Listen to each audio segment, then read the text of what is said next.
Dang, it's hot out here. 98 degrees on Wolfman's property. We'll be shooting at that steel plate there to the left of the swather. Looks like a tractor. It's a swather. I don't know if you can see that steel target. 400 yards out. That's what we're shooting at. How to make that shot. How to make that shot. Well, lots of different ways to miss it. Seriously, lots of different ways to miss it. Standing is out. You can't do it and I can't do it, standing. There might be a few talented individuals that could, but I'm not one of them. So we need to stabilize the gun somehow. I can shoot on the Wolverine as demoed for the last, I don't know, what, 6 years now? That works. I mean, that's pretty strong. I could just like tilt it and shoot along the side here. I have a lot of weeds here. The fire danger, by the way, is extremely high. The weeds over here are like 3 to 3.5 feet tall. But for this infield AR-15 review, we're going to, accessory review, we're going to pretend like I could shoot prone. I do have something to help me. This is everywhere I shoot. It's almost impossible to go prone because of all the brush, the hilliness of the terrain, all of that.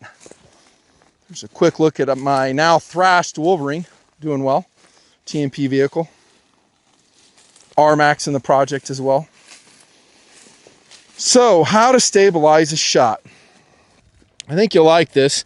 And this is something you guys probably have already. For whatever reason, I haven't really covered it. I haven't talked about it in my best AR-15 build series of videos. But this right here. An integrated bipod vertical grip. This one, as you can see, is, what is it? Grip pod. 8 ounces, weight on my scale. A little bit of philosophy. As we have ran Soldier Boy over the years, and as we have shot ourselves at longer ranges, and I do consider this a longer range, again, you need stability. A bipod is very beneficial.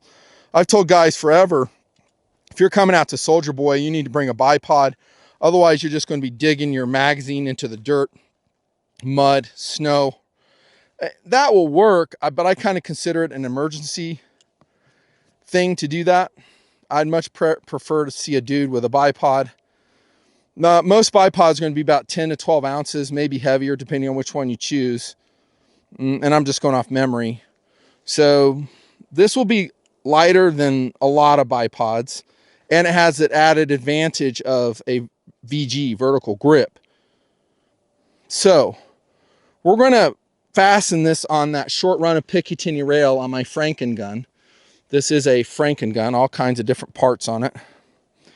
And we'll see how we do. I'll let you know if I really love it or if I hate it. I think it's stupid. I'll let you know right here. But what are we going to do for, you know, shooting above the weeds here? We need something. What are we going to do? Well, here's what we're going to do. We're going to pretend like that somehow, some way, this garbage can was placed in the middle of the field. That's what we're doing. I'm going to use a garbage can turned upside down as my shooting base. Will it work? Oh yeah. It's way better than anything you would achieve with your bone structure and your muscle structure. Now, the ones that I've seen of this integrated vertical grip bipod, they are Picatinny rail attached. Trigger on this. And at first I was like, wow, I kind of wish, they're M-lock or even key mod, which is pretty much dead, sadly. But if they're M-lock or key mod, but then I started thinking, I was like, well, those take tools to attach usually. This is probably not a bad way to go, is just put a short run of pick rail, as I had previously done on this Franken AR. And then you can see how quick it was to attach. Now, if we're going to talk honestly about disadvantages, this right here. So this is long and it gets in the way. Now I guess, I didn't really look this up, but I guess some military units do use things like this. After using it some, I can kind of see why, the usefulness, as we'll demonstrate here. But that's a downside. I'm going to put links below. They'll take you to Optics Planet, and there's a wide variety of pods that I'm going to cover. I had them written down, and I don't have it anymore. This is a Skyweight utility pouch, by the way, 511, with my JBL speaker. But there are some that are shorter. The downside is their bipod unit just isn't quite as awesome as this one. So here you have an integrated bipod like that. You can see it's spring loaded. I gotta say I'm very impressed with the grip pod. I think it's excellent for what it is. It's very stable. There's no movement at all. I've retracted it and extended it many times. It's like a OTF knife, really. It's fiber reinforced plastic.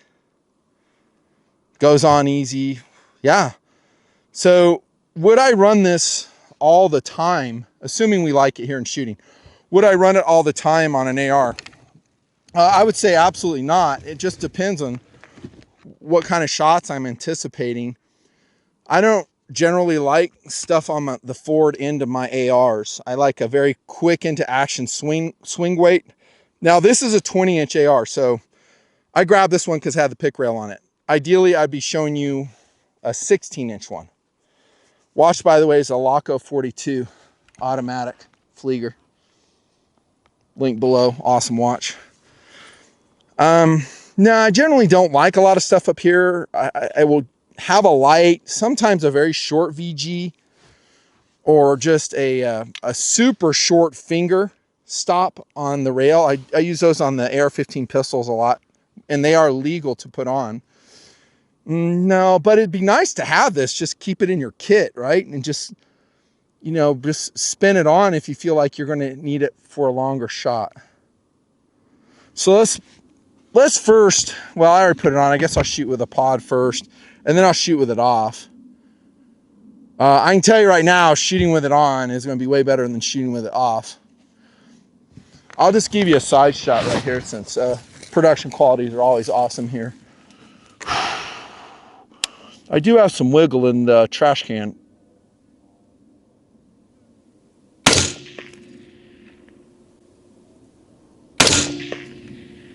Hit.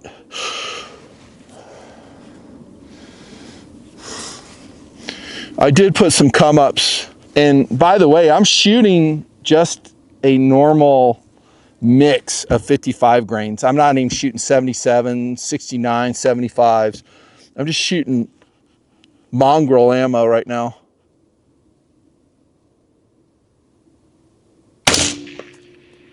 Hit. I'll tell you what though, this is a LaRue barrel on here. LaRue knows how to put together a barrel. They're every bit as good as BCM. Daniel Defense, really good barrel.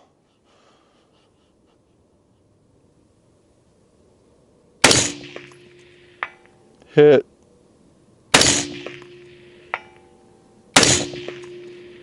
All hits.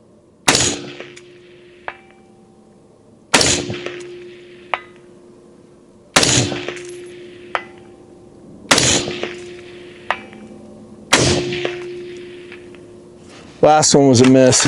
Yeah, dude, I like that.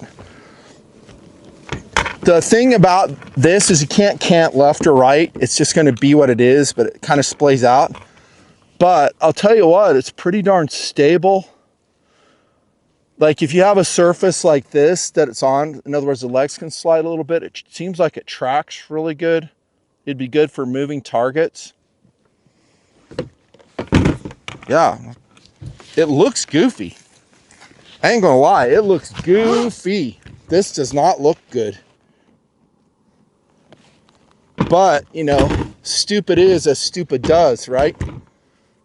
Forrest was right. I think that's range dynamics. I'm not really sure. I could give you a shot or the view down my right side, but you ain't going to be able to see anything.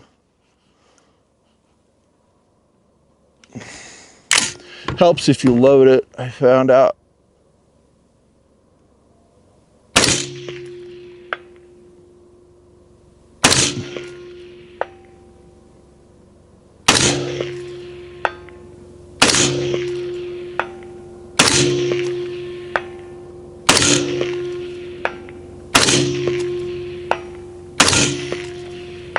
I'm not sure. I'm using a DJI mic nowadays. This is actually the first day I've used it. I hope it's picking up sound. Those are all hits. I don't know if you guys can hear that or not. Yeah, but dude, I gotta say, I'm digging it. Just easy breezy to extend and retract that bipod.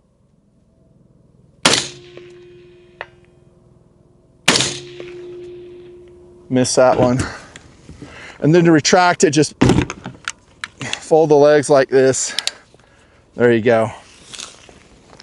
How about this way? Well, a 20-inch AR with a hand grip is kind of dumb. I mean, it's so heavy to hold up.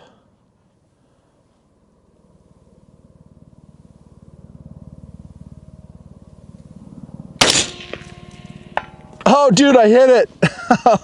Nice. Let me shoot that swather. Oh, yeah, I hit that. All hits. So let's do that. We'll just do a little in-place VG shooting here. Oh, look at how far out I am. Damn. Well, also keep in mind, that pick rail was placed for a bipod, not a VG. So, yeah, I don't know. I might be able to, this is M-lock, this old handguard. I might be able to come back one notch, but it's probably accurate where it's at. Less magnification. I'm on my Alta knee pads.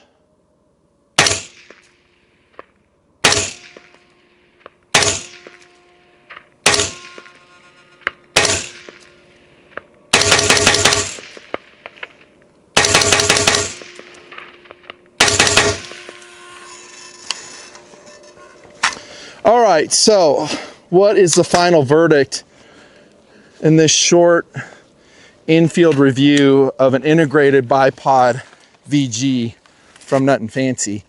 I'm saying it's a win. That's what I'm saying. I'm a little embarrassed. I haven't really addressed this previously, and it really is a fluke that I'm doing it at all. I was surfing around, just looking at stuff, and I saw this, and I just like, why have I never got one of those just to test it like I'm doing now? And I'll tell you, for 8 ounces, quick on and off, it's pretty excellent. There are others that have a QD throw lever that I'll put down below, and so they'll be quicker on and off than this one. I bet they're a little bit heavier. I could be wrong on that. But when I looked at those, it looked like the QD lever was also composite material, not metal, which is good. I don't know if you need metal other than the screw, the cross bolt screw. But let me know in comment if you have one of these, if you shot it, if you like it. I think for that, without rule of law, tactical patrols, it's kind of a no-brainer to bring along. Is it better than a dedicated bipod? Well, it depends on what your measure of better is. For versatility, this dominates a bipod because you have a VG. It's very quick to deploy, retract. I hate to say it, but I think I'd probably prefer one of these, knowing what I know now. Downsides, again, big in this format, big vertical profile. So maybe it would actually be counterproductive for you getting as low as possible if you're taking fire in your paintball game with your airsoft gun. Yeah, nothing's perfect. Everything's going to have a downside, but just take it off and just put it on when you need it. Yeah, by the way, I am wearing a hood for sun reasons because I don't want to get roasted out here. Yeah, there you go. Short infield video with a Nut and Fancy Mongrel AR-15 build. This is a Crossfire Vortex 6-24 by 50. It's an okay scope. It's not amazing. Oh, and by the way, I got to zero out my MOAs. Always do that when you're done shooting so you don't screw yourself up, and mark them with paint as I've done there.